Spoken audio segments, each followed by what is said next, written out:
Log Horizon, Volume 1, Chapter 1, Part 3. Naotsugu headed towards the city with Shiroe. They tried to discuss further, but they lacked information to talk about, so they couldn't conclude anything.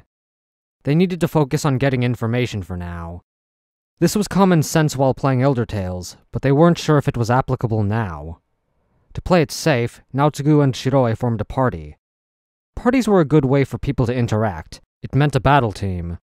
Unlike guilds, parties were temporary groups, allowing you to check each other's HP and status if you were in it together. They could tell each other's distance and direction when in the same zone. Akiba was a non-combat zone. If you fought here, no matter if your opponent was an NPC or a normal player, the city guards would rush over in an instant and send the guilty party to jail. If the perpetrator attacked the guard, they would be executed on sight. There were many characters not controlled by players in Elder Tales. They were the NPCs in the game system, known in this world as people of the land. They mostly worked as shopkeepers, selling all sorts of things, or helped with administration such as guild registration. They also acted like pedestrians in the streets, interacting with players by providing information or quests. Since all the guards were higher than level 100, the players were unable to resist them. Monsters wouldn't appear in the city. According to common sense in Elder Tales, this was a safe region in the world. It was like summer once they exited the abandoned building, with a humid wind blowing across the whole city. The smell of mud was in the air, and the grass and leaves swayed with the wind. The scenery was too natural, making the idea "we are in a game" vaporized from Shiroe's mind. The presence of this world in his senses was too strong. The feeling of being in an alternate world was getting firmer. This was nothing like a game. Making a turn at the venue, they reached a major road with 4 lanes. At the corner, there was a high-tech building made with composite materials that looked like a memorial. Head straight along the Akiba main road junction and you would reach the city square in front of the metro. Every building was either collapsed or covered in vines, slowly being replaced by giant ancient trees. This was not like Akiba in the real world, a high-tech city made with glass and steel. The colorful signboards and flashy decorations were broken, either slanting, broken in half, or hanging off of the giant silver-leafed trees growing beside it. The roads had been completely eroded by mud, and glimpses of the asphalt surface could only be seen on the major roads. The alleys were covered with mud and moss, just like a trail in a natural park. The hybrid cars that had been abandoned since ancient times were enveloped by grass, and were the habitat of small animals. This might be a sad sight, but it was still beautiful, like a painting in a way. It was not a polished kind of beauty, but the abandoned buildings decorated with the many colors of nature were full of life and vitality. The players and NPCs occupied these ruins as their home and set up stalls and shops on the roadside, giving it the feeling of a bazaar. This was the same as Shiroe's hometown in Elder Tales. If it were the usual Elder Tales, there would be many players gathered in front of the city square, and people would set up shop and sell things to other players. Others would kill time here by waiting for comrades to go out for raids. It was a place full of life. But now, this place was full of confusion, chaos, and a complicated sense of frustration. He could see at least 100 players here. Not only this, the surrounding ruins and narrow valleys that overlooked the plaza. He can also feel the stares of people standing on the deteriorated high-speed rails. Everyone must be here hoping for some form of savior. The game officials might appear in this place and explain the incident by announcing, "This concludes the event. Isn't it impressive, everyone?" They might have gathered here hoping for something like that. Even the players bearing such whimsical hopes were letting down their guard and conversing with others. The noise volume that he could hear was lower than he expected from such a huge crowd. They gathered in clusters all over the place. Some threw worried glances around, some would sob, while others would vent by cursing out loud. They may have realized unconsciously that anything might happen, but the crowd had no intention of doing anything about it, which annoyed Shiroe. Do they plan to sit here forever? Really? Ugh, I met someone's gaze. Shiroe moved his sight away in surprise. A pair of sorrowful eyes looked at him pleading for help. Shiroe didn't think he was mentally weak, but he didn't want to test himself in those muddy eyes. And... this is irritating. Just squatting there, like they were paralyzed. Not doing anything, yet still complaining irritated Shiroe. He could empathize with them, but the sight of a few hundred players looking crestfallen was not good for their psychological health. Shiroe was able to take action after overcoming his initial dejection by chance, and he got a hold of his emotions after meeting Naotsugu. He was no different than the players sitting there waiting to be saved, and he understood that. Maybe that was the reason the feeling of irritation was so much stronger for him. Shiroe? Isn't that Shido Boyan? That came from a female voice. It was not too loud, but in this quiet and depressed atmosphere, the cheerful bell-like voice attracted a lot of attention. Shiroe turned and looked for the source in surprise. Mary, that was too loud. You're standing out. It's like a funeral procession in here. What's the problem with that? Shiroe was pulled in by Maryelle's hand. The woman who ignored Shiroe's words and kept on talking was a female player named Maryelle, also known as Mary. You came at the right time. I was just looking for you, Shirobo. May I ask, why were you looking for me? Whoa, what a beautiful lady. Shido, where were you hiding this hot chick, you panties pervert? Please don't use the word panties now, Naotsugu. The three of them left the city square slowly and entered an inconspicuous alley. They didn't leave because they did anything wrong, but the atmosphere in the city square might give them tummy aches. And they were also talking to Maryelle, who was more famous than Shiroe, so they had to be aware of their surroundings as well. What an impatient boy you are, Shirobo, bringing me to a place like this. That's not what I want. So you found a girlfriend. That was quick. That's not it. Sorry. This is Naotsugu.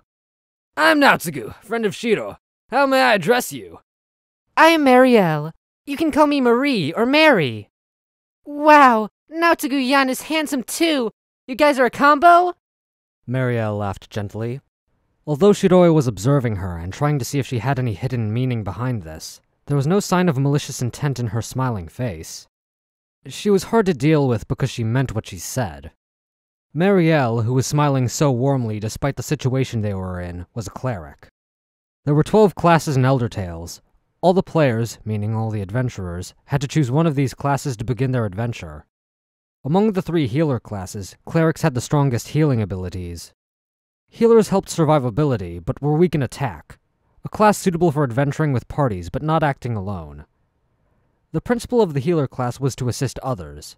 Players who chose this class were usually introverts, but Maryelle was an exception. Wearing a long white robe for healers and a head of long green hair, she was an elf which usually had a cute appearance. She looked just like she did in Elder Tales. Because it was a game world, all the players were hunks and beauties, but some players just had the charms to attract the goodwill of others. In Elder Tales, which had a voice chat function, this was even more obvious. Maryelle, who was from Osaka, had a cheerful voice and a helpful nature. A lot of players knew her. Instead of just being popular with the opposite sex, she was popular with everyone because of her forthright style. Maryelle would not act like a spoiled girl, and was admired by people of both genders. Shiroe was a veteran player, so he knew a lot of people. But Maryelle was different from Shiroe. She was a player who enjoyed helping others, and had a wide network of friends. She was the guild leader of the Crescent Moon Alliance, which had about a dozen or so members. She would hold parties in the pub in Akiba frequently, so she was well known in Elder Tales. You have such a gloomy expression. That's still okay. Do I look so gloomy? Shiroe worried. Having a long face was normal in this situation, but he thought about how his facial features in the real world would reflect the body of this world. In the real world, Shiroe had been described as having wicked eyes. He didn't use contacts to avoid looking even scarier. In the Elder Tales that had become reality, hearing others call him gloomy made Shiroe think that they had discovered his wicked eyes feature from the real world, so he was a bit frantic. But Mary is also... Looking at Maryelle, you could see that there were some differences between her and the typical forest elves. Anyway, I also don't want to be gloomy, and I can understand how you feel. I've had enough. This is so ridiculous that I'm feeling psychotic. Bright hazel eyes, the contours of an elf with a hint of nobility, the slightly thick brows, and a big mouth that was smiling warmly. You could tell from her face that she was kind and warm, just how Maryelle would look like.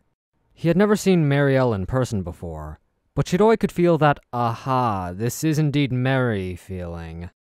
What kind of look is this? You must be thinking this isn't my style, right? Maryelle touched Shiroe's forehead gently with her finger. My joking nature is my hobby, but the jokes I'm making now are escapism. I'm really troubled right now. Is she always like this, Shido? Yeah, she's always like this. But is she pretending right now? I can't tell the difference. Maryelle's words surprised Naotsugu, but he was beginning to understand her personality. Maryelle laughed lightly at Naotsugu's reservations towards her, but she stopped inside under the stares of Shiroe and Naotsugu. The situation is bad. Yes. Want to exchange information? That's fine. Where should we start? No, I remember. Let's be careful and talk at my place. Would you mind, Naotsugu-yan? Maryelle invited them to her guild hall. They could relax there, so the trio went around the Fuliger Hotel and headed towards the guild building. The guild building was a facility available in all cities, and they usually housed other facilities, forming a multi-purpose megastructure. For Akiba, the guild building itself was a zone with several NPCs working in the lobby. They were the staff of this guild building. You could form a guild by going to them. Players could join or withdraw from a guild by talking to them and going through the administrative process. There was also a branch of the bank here. Everyone in this game world had a bank account used to deposit cash or valuable items. There was also another important function for the guild building, the rental of guild halls. Guild halls were independent mid-sized zones, ranging from 3 to 10 rooms of living space that doubled as an office. Some zones were open for sale in Elder Tales, and some players could buy and own them. They could set permissions for the purchased zone to allow the entry of specific players, and design the interior of the zone as they liked, so many players bought a small to medium-sized area as their residence. Although it was purchased, they needed to pay a maintenance fee apart from the indicated price. The upkeep fee is 0.2% of the sale price per month, so only players with a certain amount of wealth would dare to buy it. That's how guild halls came about, a zone that was specifically made for guilds to rent. A guild that had a large enough scale would rent a guild hall in the guild building. This way, items, ingredients, and crafted items could be stored there. It also allowed members to gather and interact. Crescent Moon Alliance was such a guild, having their own personal space in this guild building. Going through a set of double doors, Shiroe and Naotsugu registered as visitors and entered the guild hall of Crescent Moon Alliance. The guild halls in the Akiba guild building had a basic retro design. Even though it was just a basic design, it was just because of the floor and wallpaper that it gave off this feeling. You could decorate the zone you rented or bought any way you wanted to. The guild hall of the Crescent Moon Alliance had been cleaned thoroughly by its members, making it a comfortable place. The walls were wooden veneer, giving it a warm, familial feeling. We won't disturb other people here, right? Maryelle walked further into the guild hall as she said this. To read along with Log Horizon, or to read any other fine light novels, go to Baka-Tsuki.org, Baka-Tsuki.org. If you want to voice a character for audio light novel Log Horizon, contact me at youtubecontact22@yahoo.com. If you want to pay for your services, I can pay some money, just not a lot, and I am willing to negotiate a price. You can also volunteer if you wish. Again, just contact me at the specified email address. I'm also willing to reply to any constructive criticism, so if you have any ideas for audio light novel Log Horizon, please leave them in the comments. If you like audio light novel Log Horizon, please leave a like or a comment, as it really does motivate me to do these.